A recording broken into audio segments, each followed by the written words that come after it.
ലോകത്തിനാകെ റഹ്മത്തായി വന്ന പൂമുത്ത് മുസ്തഫ സല്ലല്ലാഹ് ദീനൊത്തവർക്കിരുഭാഗത്തായി നിന്ന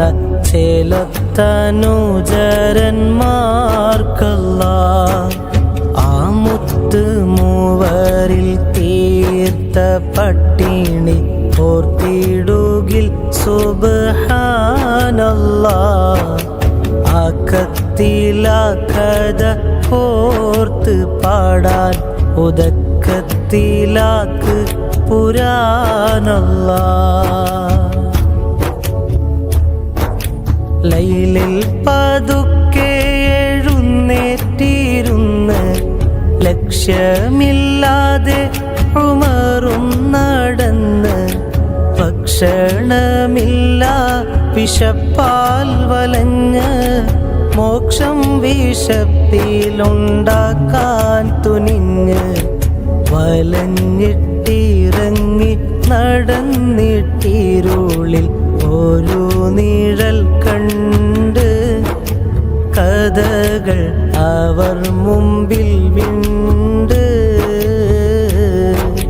പൊന്നു സിദ്ദീഖുൽ അക്ബറേ എന്നിൽ ഇല്ല വിശപ്പാലെ നോമിന്ന്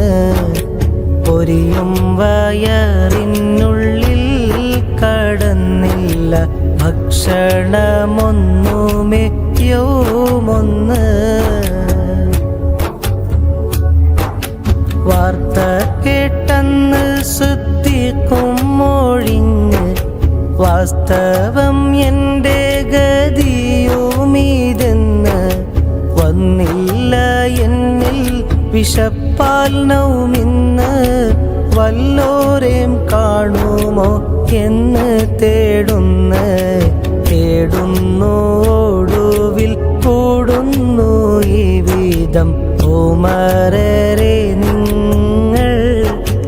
അഹദിൻ വിധിയതാൽ നമ്മൾ സത്യമതത്തിൻ്റെ കാവലാളിവർ പട്ടിണിയാലെന്ന് നീങ്ങുന്നേ ഒത്ത ശരീരത്തിൻ രൂപം കണ്ടപ്പോൾ ഒത്ത് കഥനം പറയുന്നേ ആരംഭത്താഹ കഥ കൊല്ലും കേട്ട് ആശ്വസിപ്പിച്ചു പറഞ്ഞവരോട് അറിയണം 3 ദിനങ്ങൾ കഴിഞ്ഞ് ആഹാരമെന്തെന്നറിയാതെ ഇന്ന്